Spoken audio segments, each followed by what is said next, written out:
first of all, it's smaller numbers. There's 12 people on the team. In football, you have 53 people. So it's harder to get 53 people thinking the same thing. It's easier to have a conversation to get 12 people on the same page, for one. Two, they have a great commissioner who's really open and you know, supports them. And you feel that. You feel like, you know, when you have someone behind you that really believe in what's right, it motivates you to do the right thing. I think those two factors show why they're much further along. Yeah.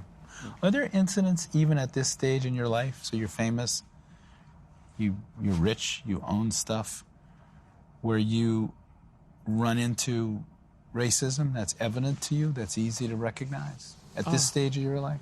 Yeah. Yes. Yeah.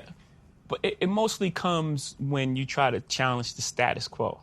If I'm being quiet and entertaining, everyone's cool. Ah, man, it's great. You don't feel racism. But when you try to challenge the club, it's like, oh, no, we should have a seat at this, to use the Solange album title. We should have a seat at this table. And then it gets into a space where it's like, wait, you guys are mad at me about the same thing you guys are doing. And it's just, it gets into a weird space. Are you in meetings now in your business life where you're the only black man in the room? Well, when I was doing the Nets, I was definitely the only black guy in the room. And what was that like? Describe that. It's strange, but at the same time, I think that in that room, my celebrity allowed me a voice that probably would have been awkward for someone in my position, being the only black person in the room, to break through. This album sounds to me like a therapy session. It's in the sense, have you been in therapy? Yeah. First off, how does Jay-Z find a therapist? Not in the phone book, right? No, dude, great friends of mine, you know, friends of mine who've been through a lot and, you know, come out on the other side as like whole individuals. What was that like being in therapy? What did you talk about that you had never acknowledged to yourself or talk? I grew so much from the experience. But I think the most important thing I got is that everything is connected. Every emotion is connected and it comes from somewhere.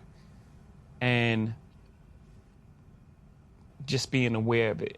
Being aware of it in everyday life puts you at such an advantage. You know, you realize that, you know, if someone's racist toward you, it's not even about you. It ain't about you. It's about their upbringing and what happened to them and how they led them to this point. You know, most bullies bully. It's happened. Oh, you got bullied as kids, so you're trying to bully me. I understand. Right. And once I understand that, instead of reacting to that with anger, I can provide a softer landing. And maybe, oh man, are you okay? I was just saying, there was a lot of fights in our neighborhood that started with, what you looking at? Why you looking at me? You looking at me? And then you realize, oh, you think I see you. You're in the space where you're hurting and you think I see you, so you don't want me to look at you. And you don't want me to see you in such a vulnerable, you don't want me to see your pain. You know, so you put on this shell of this tough person that's really willing to fight me and possibly kill me because I looked at you. You know what I'm saying? Like, so knowing that and understanding that changes life completely.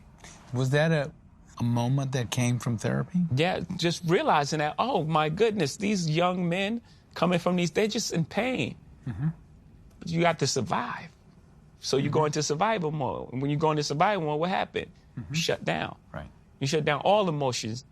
Right. So even with women, you got shut down emotionally, so you can't connect. And then now all the things happen from there. Infidelity. You can't connect because you can't connect because of the way you feel about yourself, you mean? Yes. In my case, like it's deep. Right.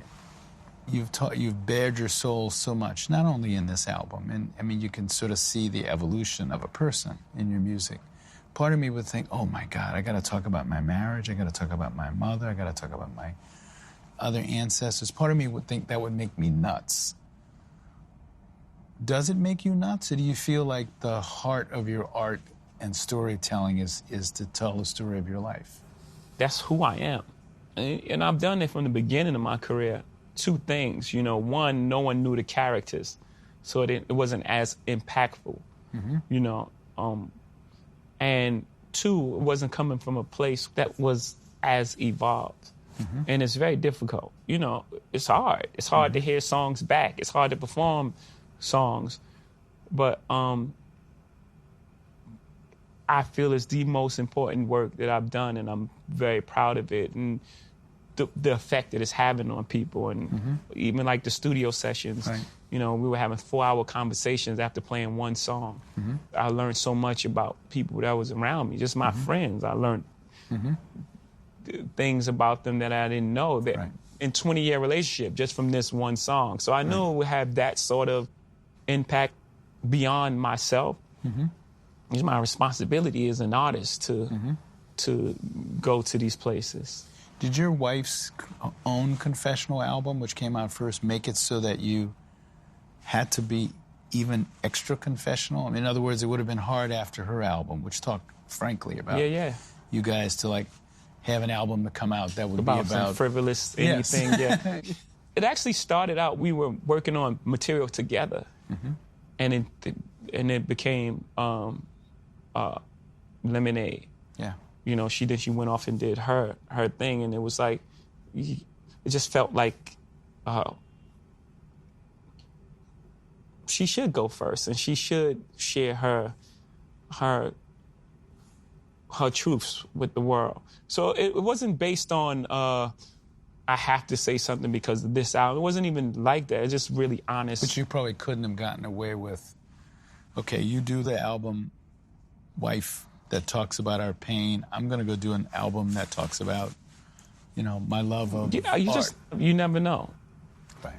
Well, I think it turned out for the best. I think, but you just never know because people like to be entertained.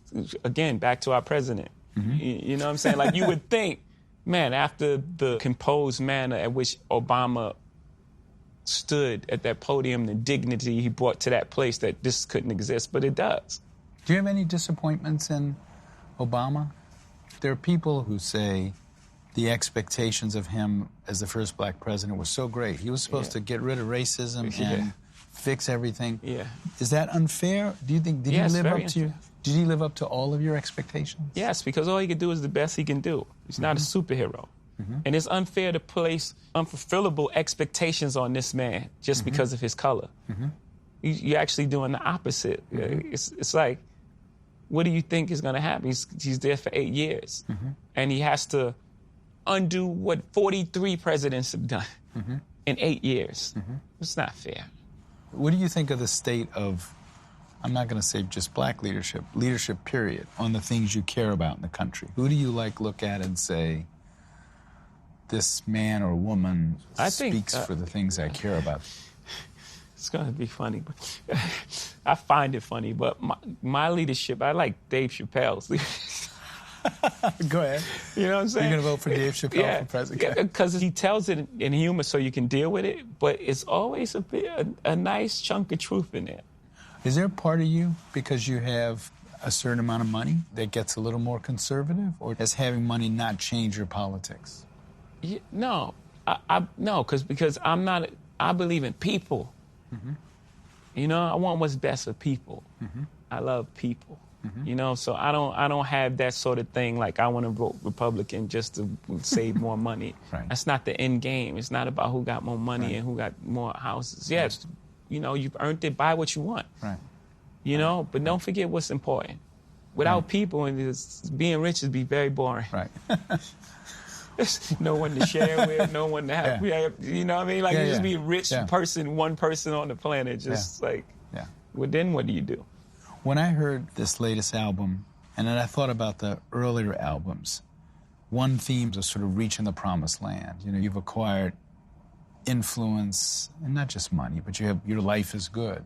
And then when you listen to the newest album, you're thinking, he must have been in a lot of pain when life was good. Absolutely. Is that true? Yeah, I did listen to a song called Song Cry.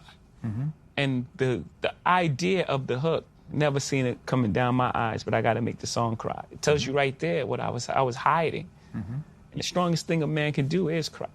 to expose your feelings, to be vulnerable in front of the world. That's real strength. You know, you feel like you got to be this guarded person. That's not real. It's fake.